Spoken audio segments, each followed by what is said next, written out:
Hello and welcome to a special late night edition of Rambling Reviews. It's late night. We're gonna keep it down low. We're gonna keep it real chill, real whatever this tone is.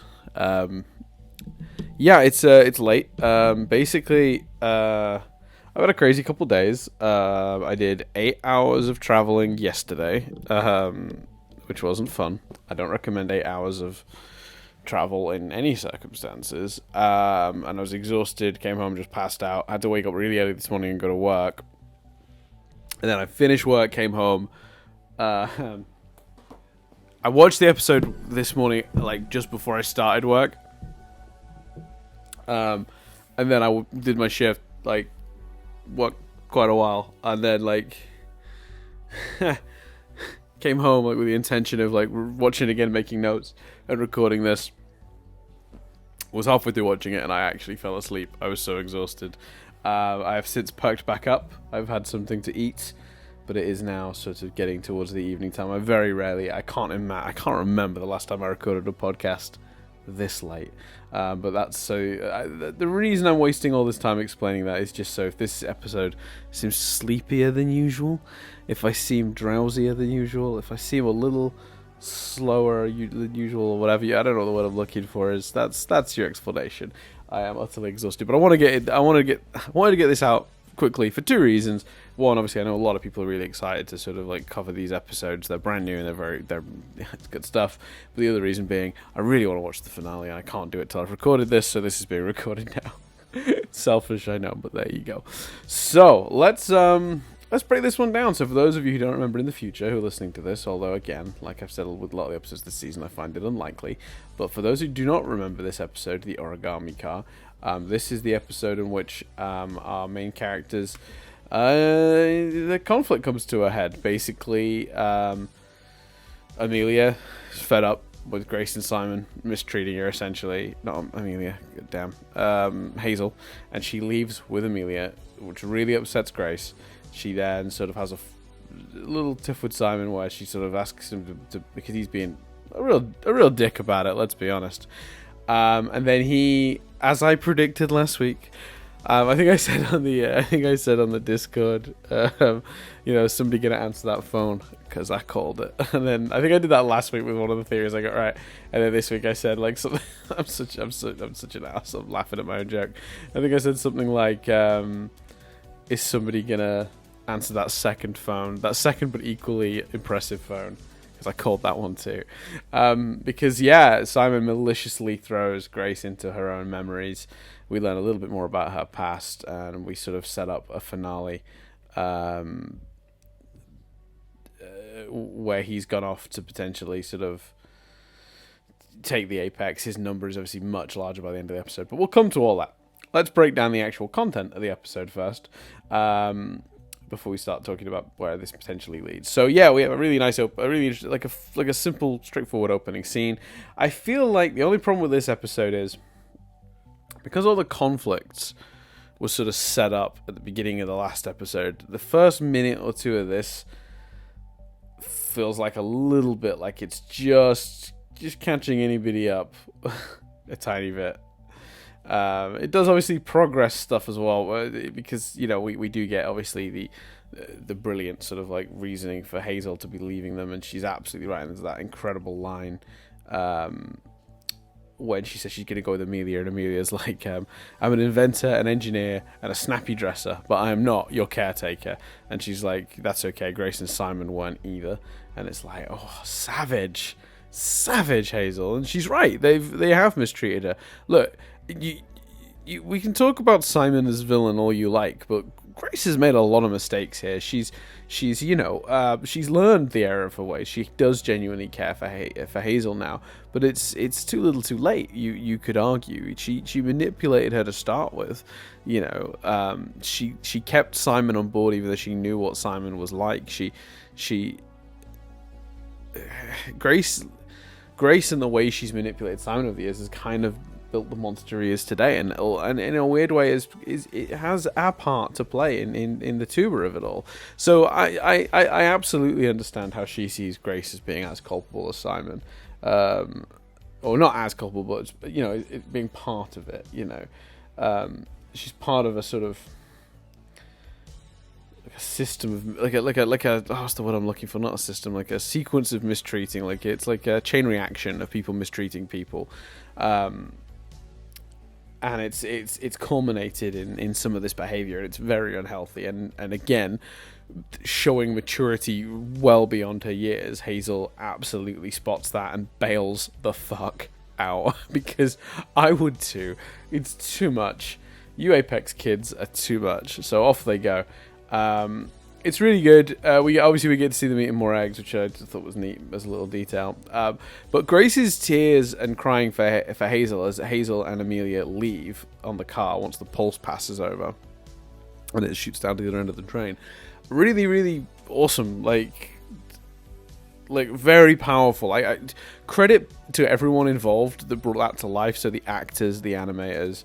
Because it's some of the most convincing crying I've seen in as a person who's watched all of Steven Universe, I've seen a lot of animated crying, and I will say that very often rarely does the crying elicit that in me. When crying's done really well, the act of crying itself is what cuts through you, because you somehow feel the pain through it. And I think when I think of a moment that really does that for me, it's a recent moment. It's Hamilton. There's a moment where Eliza cries really powerfully and screams, and like that performance, it cuts me every time. And I'm sad about the thing that she's sad about, obviously, but it's the crying that really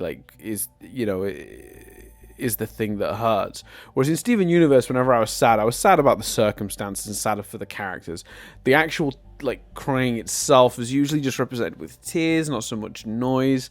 And when it was very subtle, which went really well, and the show did a good job with that. Don't get me wrong, but this is I can't even express it, but it's the way they animate the such large amounts of tears and emotion and water with this actress's brilliant performance on it. It feels so sincere. And can we just talk about that as well, actually, because what a great actress she has proven herself to be here. And I already liked her from The Good Place, but what a stunning performance, because Grace is false so much of the time, and the fact that she's such a tricky character to play, because when she's being false, the audience have to understand she's being false, right? Because you've got to get that her character is manipulating people. It's very important that you understand that, and that a kid who watches the show understands that. So her performance has to be nuanced enough to be realistic, but it has to be obvious enough that you pick up on it when she's being manipulative and false. But you also then, for moments like this, have to understand when she's being sincere as well. She walks this really fine line, and you have to at all times be able to track her character, her arc, what she's going through. You have to understand when it's sincere and when it isn't, and a lot of that comes down to the performance. And again, she is just knocking it out the park, left, right, and center. It's just there's nothing this lady can't do. I'm saying it right there, laying it out. I don't. Jaws 5. She can. Jaws 6. Jaws 7. Whatever the next Jaws is, she can play the shark, as Kevin Smith would say. She can do anything.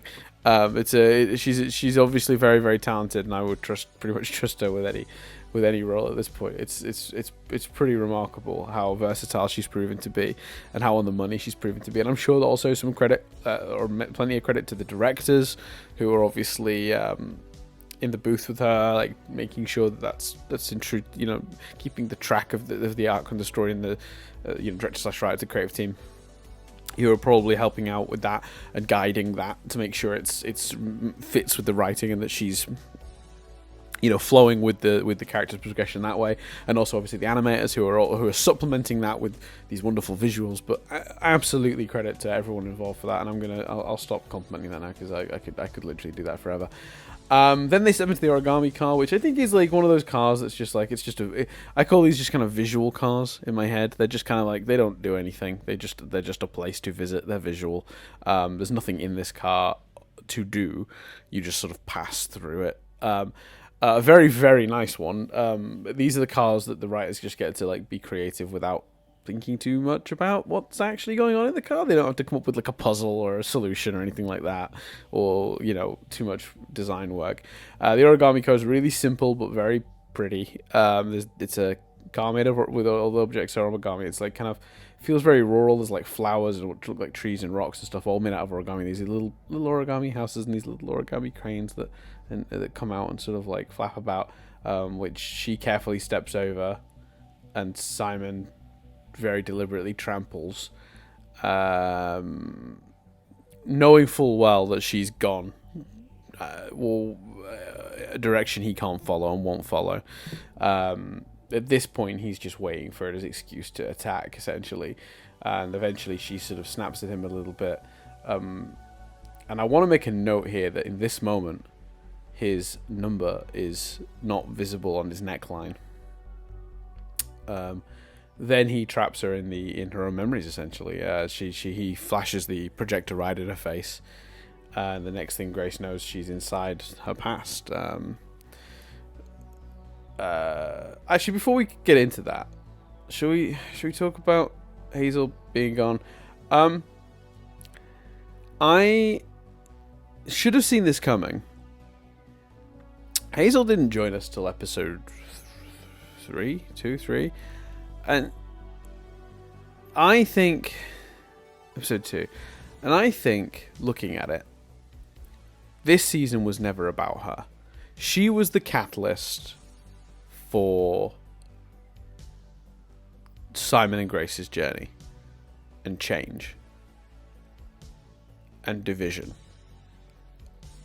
She has her own arc, but it's not really coming to a conclusion here, I'm feeling, because I'm looking at it now. By the end of this episode, we've set up not much more than I've explained. Like we basically have, once Grace is trapped in the memory, that is pretty much the episode. Like in terms of the plot progression forward, everything after that is like character stuff. We're learning about Grace and Simon inside her memories and learning about her past and Simon's past, and the way they intersected and stuff, and that's all super important, don't get me wrong, to the characters. But in terms of plot progression, this episode is Hazel leaves them and then Simon traps her in her memories, which technically Simon trapping her in her memories happens about 3 minutes in. Is it 3? It's not far, so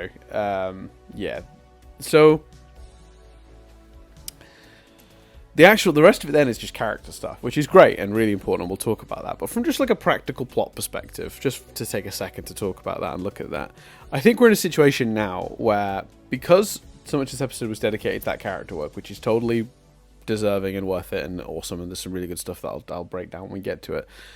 For me, I sort of am now questioning my theories on episode 10. Because I think now you've separated Hazel from the gang, bringing her back to give her any actual on-screen closure is going to feel messy. We've got a lot to clear up between Grace and Simon, and that kind of has to be the focus. This was their series, really. So I don't think we're seeing Tuba this season. And you're all going to absolutely hate me, because I know a lot of you are probably going to be... If I'm right that we don't see Tuba again this season, well, there's two ways this goes right now, and I feel like if Tuba isn't in the rest of this season, a lot of you are going to feel very smug and content that that is it, and we'll never see Tuba again.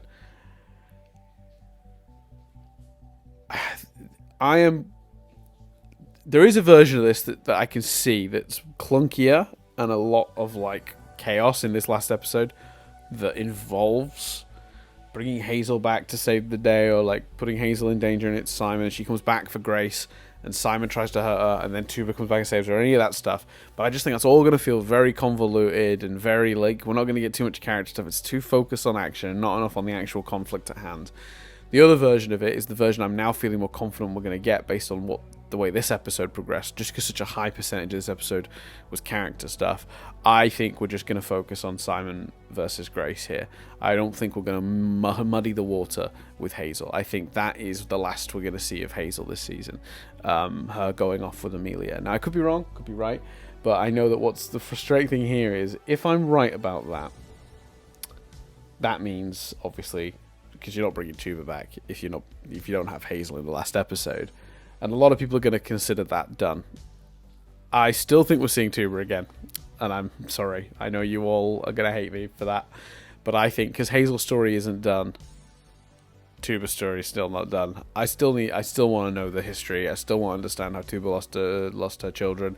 I still want to see that relationship. I want that resolved. I want Hazel to be reunited with Tuba. And I think that will happen. I'm pretty convinced. But I'm no longer thinking we'll see that this year. I'm thinking that the way Amelia kind of came back into the show this season, a season or two down the line, when Hazel could reappear, older, wiser, and we could give her some of the closure she needs. Her purpose this season wasn't really about giving herself that. It was about giving Grace and Simon that catalyst for the conflict we're living through now. But I don't think it's the end of Hazel. I just think it's the end of Hazel for this season, because this season has very decidedly become not about her. And I know that sounds really weird to say, especially considering all these other episodes. But it was watching this and seeing how much quote-unquote plot there must be left to get through in the final episode. I do see a version of it that's muddier and messier, and there's a lot of chaos, and Hazel comes back, and then Tuba comes back, and it's a whole thing, and it's like all very exciting, but it's only 10 minutes, and if you're doing all that, I don't see you getting the character stuff you're really going to want out of it. Then again, last year's finale felt very chaotic. With Jesse coming back, and 1-1 coming back, but then that was spread over 2 episodes, all of that. They would have to cram all that into one episode here, And I just, with this being episode 9, no, I think this is Grace and Simon settling this next episode one way or t'other, and I still think it's going to lead to Grace escaping. I think her number's going to hit 0 and she's going to escape, and I think she's going to somehow disband the Apex, prove Simon to be a fraud, and he'll be sort of left alone on the train stewing, to be either a villain in the future or just that's his end. He's doomed himself to life on the train, one way or t'other.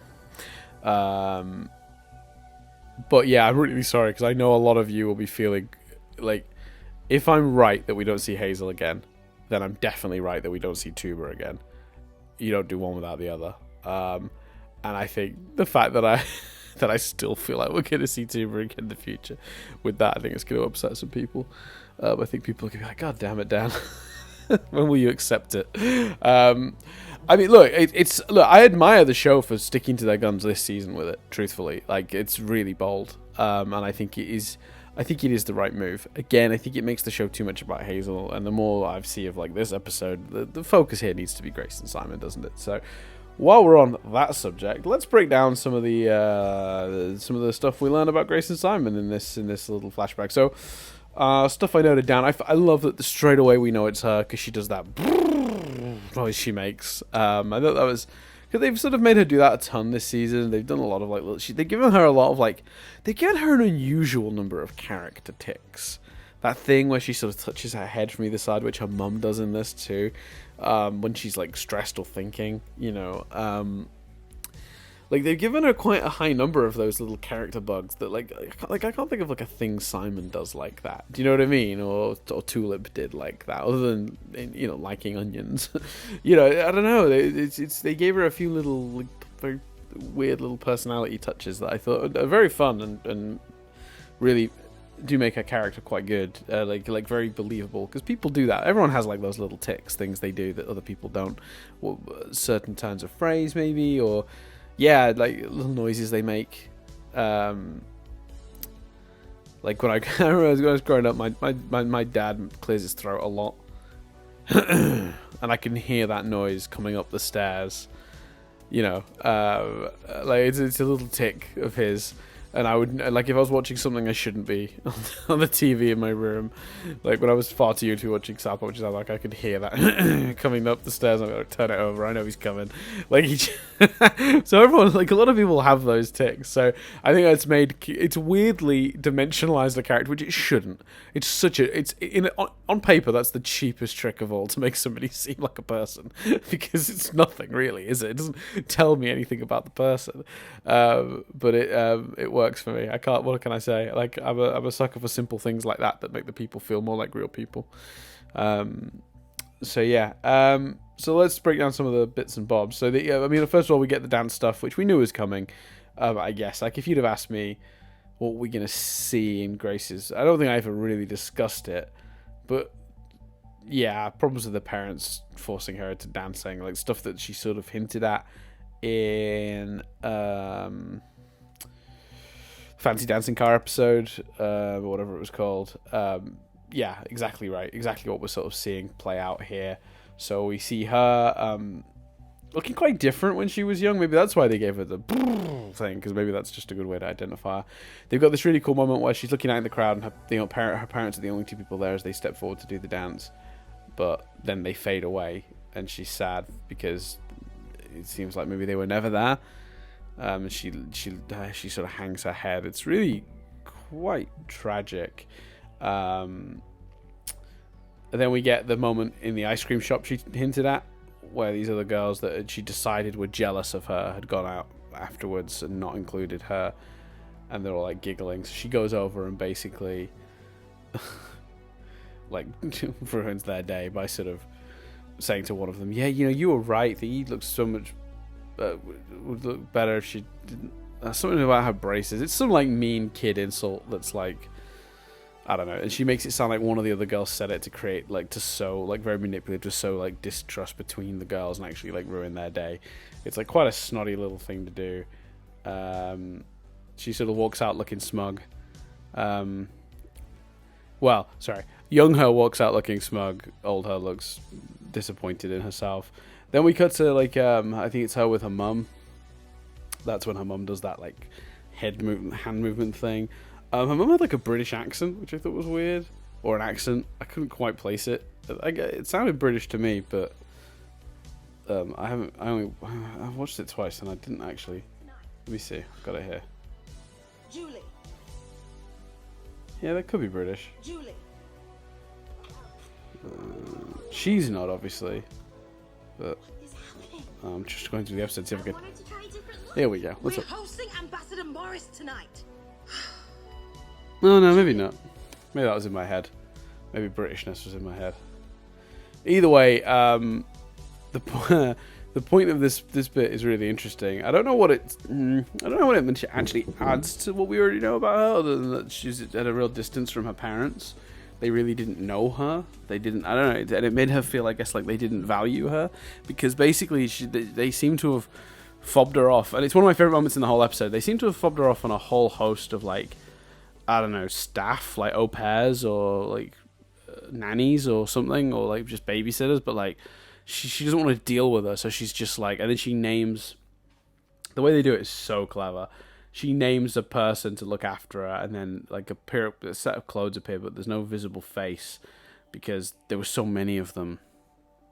They're so indefined, and then she has different names, and the clothes change, and then eventually, when they speak and respond, it's all the voices, because the idea is it happens so much, it's all muddled together, and it's become this one faceless, like, staff members were always the ones looking after her rather than her parents. And then we get the moment that I think is the most telling of her parents' lack of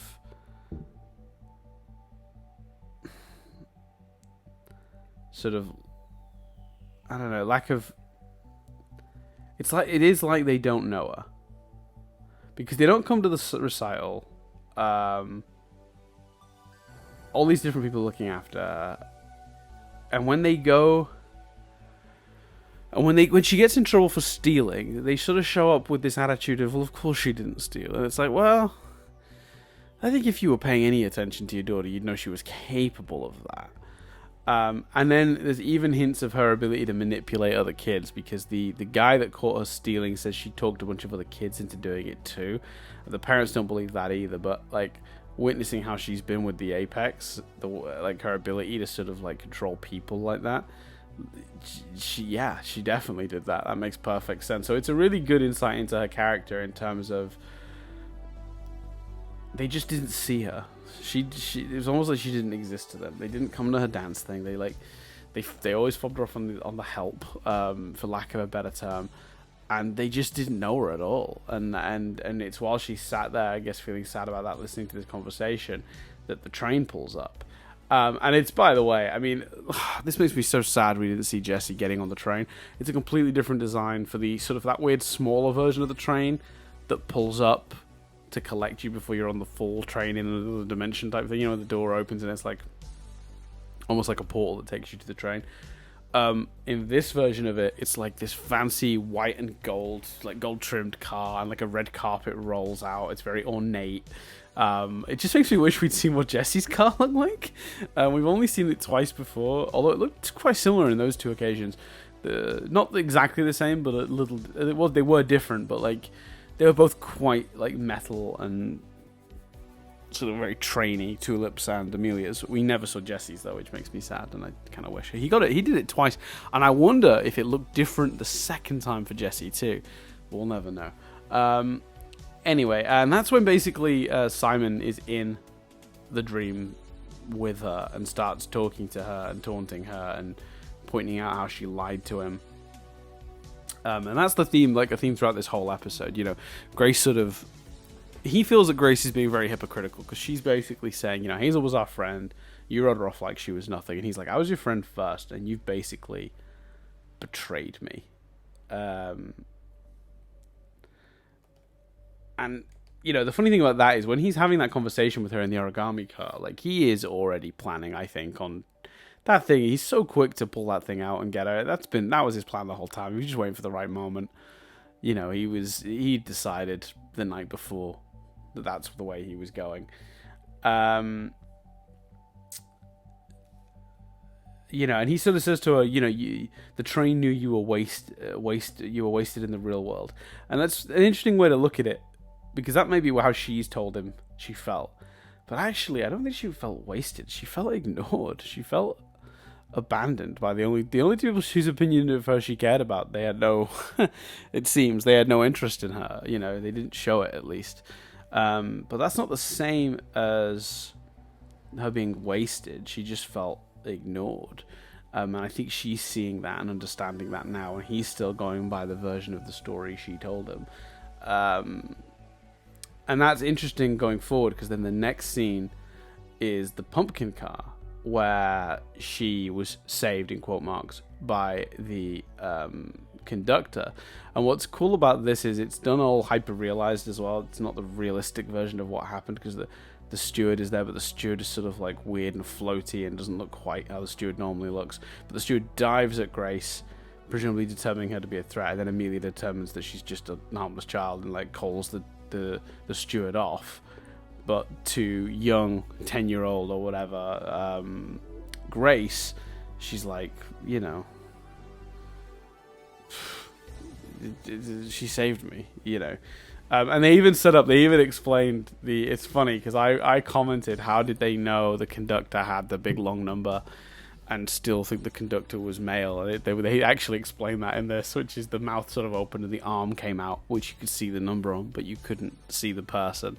So they even covered that, which is nice, because I kind of called that out a little bit earlier in this series. So yeah, then the version she sees initially is this huge mammoth thing, blocks out the sun, that symbol as it talks, you know, the wave pan, and Simon's in the dream with her, and he's like, wow, I'm finally getting to see it for myself. And she's like, well, this isn't actually what it looked like.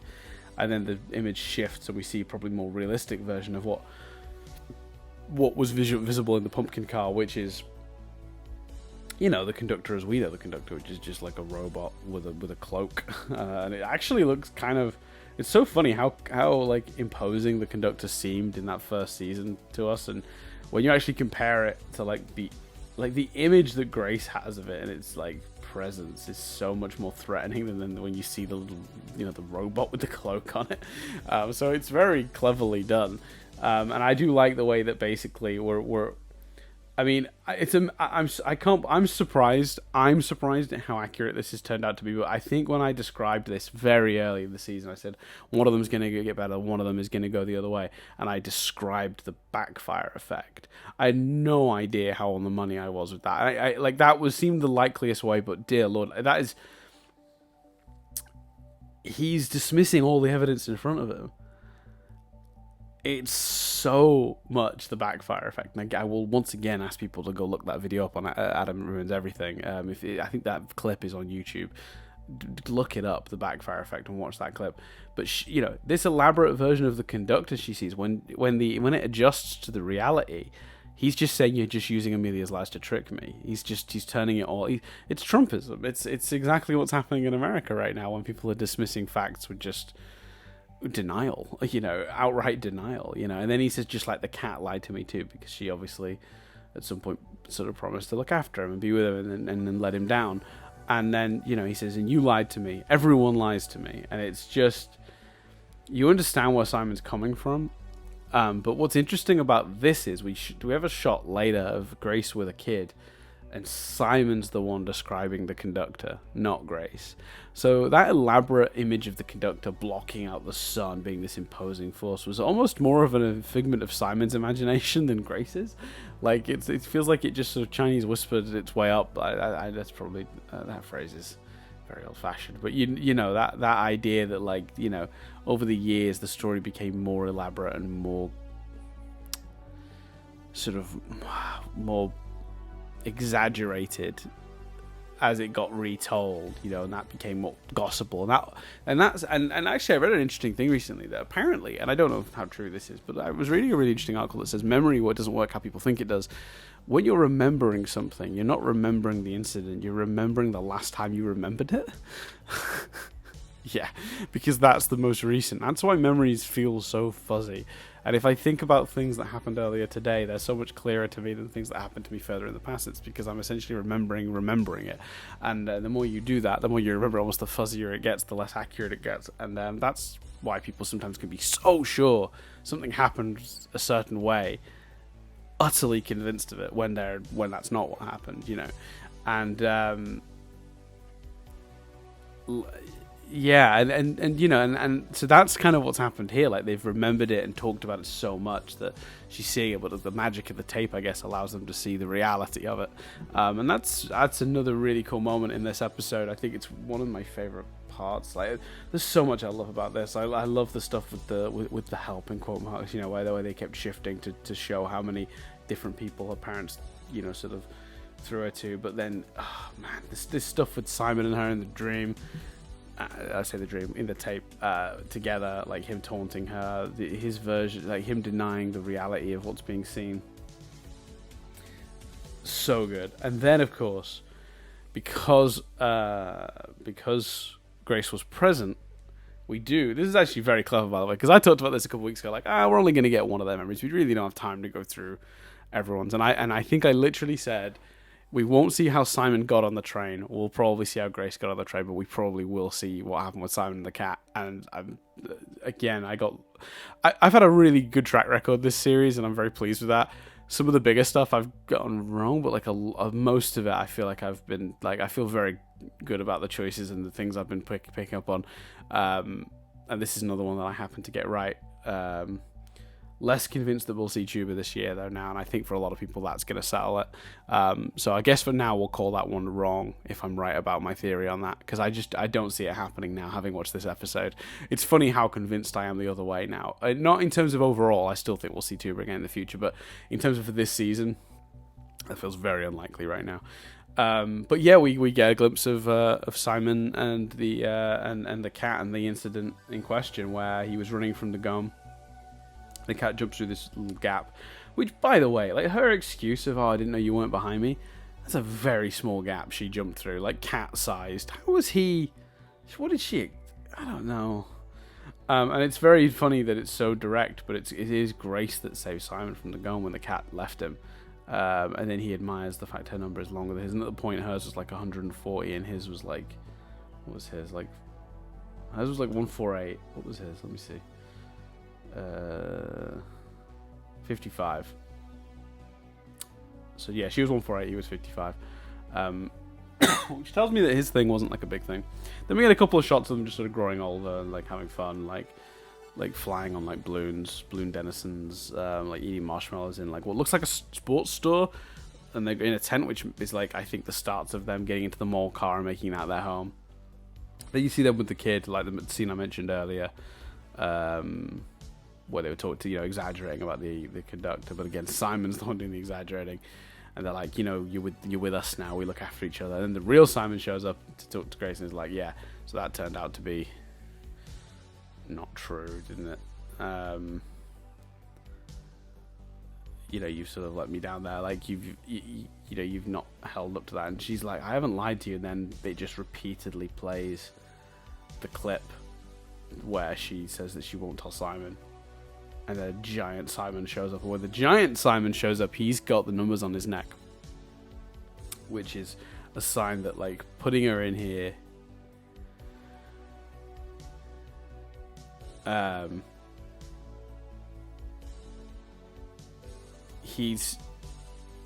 by putting her here, he's finally pushed his number up so high that it's covering his body now and it's up on his neck. Like, this is such an evil act to intentionally put someone in this dream state that could end them, especially a friend, that he's gone so far the other way now. It's quite brutal.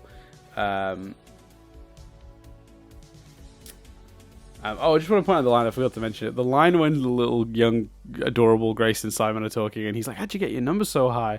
Her response is just, I'm really good at the train. Which is just the cutest thing. And what's funny about Simon's big speech when he gets like giant, he's yelling at her and he's angry, is a lot of what he's saying, there is truth to it. Like, Grace has manipulated him and others for years. So it's not, unwarranted. And then, of course, we get the final... very upsetting, I think, images, which is we go back to the Origami Car and see what's happening in reality, and Grace is in this sort of catatonic state, and he sort of like pushes her over in a really sort of smug way, and his number really is up on his neck. It wasn't just sort of in the dream, and it's the coldness at which he just like does it that's so haunting, I think, but also that dead look in her eyes and the way her body is like flopped over again. It's animated brilliantly. She's just lying on the floor, kind of ragdolled, her head tilted, her eyes wide open, but like she's completely stuck. So cool. And the episode literally just ends there, which is savage, but yeah, what a brilliant episode. What next, I guess? I think, yeah, if I was putting money on it now, I'm shifting from my previous episodes. Obviously, it's, I'm going a slightly different route now, because I had a version of this where we spent less time in the flashbacks and we set up some of like her chasing after Simon this episode.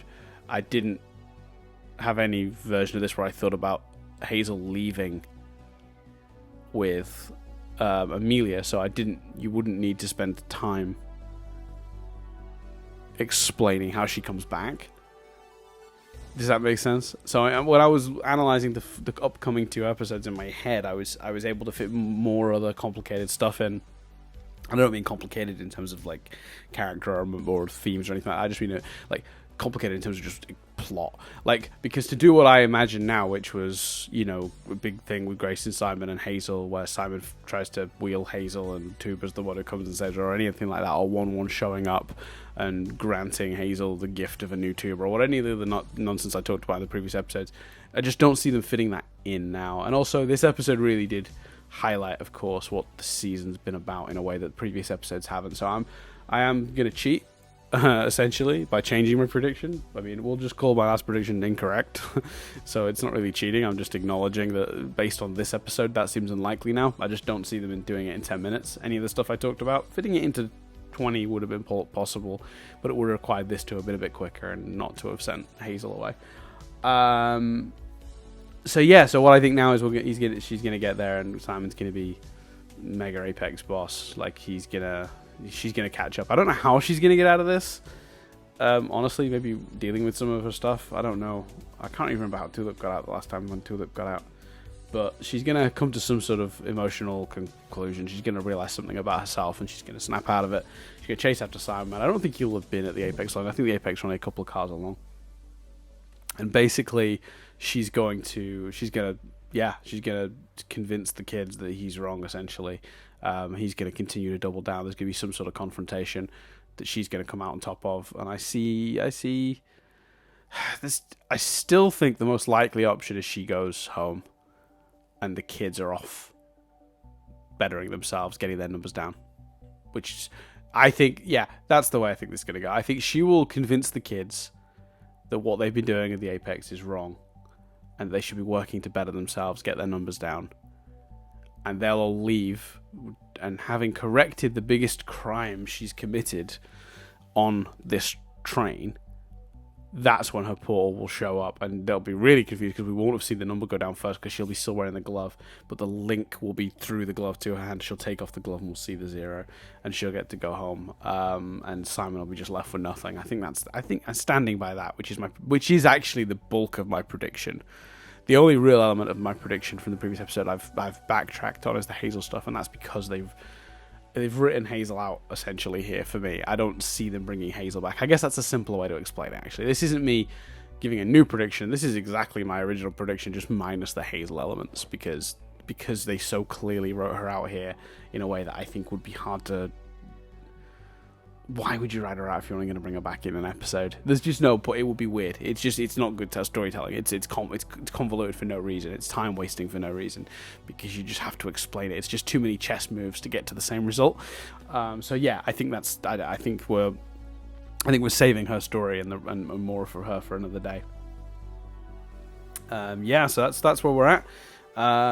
Very excited to watch the next episode. We'll be doing it shortly. Don't know when that will come out as a podcast, but yeah, super excited and thrilled that we've gotten to go on this journey a bit more together this time. Because last time I did it, well after the show aired, and it was really fun to be more. I felt very much more connected to the people listening this time and the community. Because once I'd seen the episodes from each batch that dropped, I got to dip my head and toe into the conversation, into the Discord, into the Twitter, and just into the Twitter. I sound like 1,000 years old. Into the Twitter, I keep hearing so much about. Where I was able to engage more with what was going on in the community and see how people felt about stuff. And I tried not to read too much because I don't want to inform my opinions. But it was just really interesting to be more directly involved than previously. So yeah, thank you so much for listening. Sorry if this one was sleepier than the previous one. I promise the next one will be a more awake for the finale version of this, because it'll be the daytime and I'll have had some sleep. That's the idea.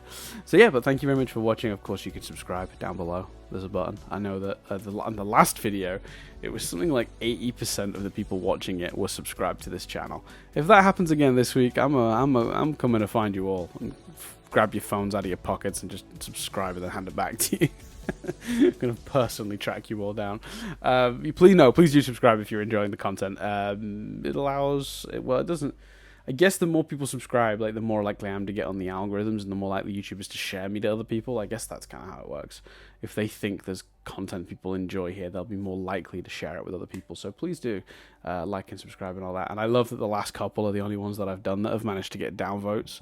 It's super fun. I don't know where they're coming from all of a sudden. I looked back, and as of the recording of this, no episode of Infinity Train Rambling Reviews had a downvote until the last two, that have both had one. Now, that might have changed by the time this comes out, or now I've said that, maybe the person who's giving me the more recent downvotes might go back.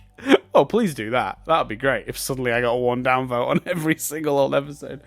Actually, no, please don't do that, because I could probably hurt my chances of getting in the algorithms, the mysterious algorithm YouTube uses. But yeah, thank you guys so much for sticking with me with these. I know they've been longer, this series. I don't know if that's a good or a bad thing. People seem to be enjoying them, so I'm if it ain't broke, don't fix it. But feel free to feedback down below if you do think that I ramble too much in these videos titled Rambling Reviews. I know that sounds like sarcasm, but that might be a possibility. Who knows? But yeah, thank you very much for watching. I'll see you guys tomorrow.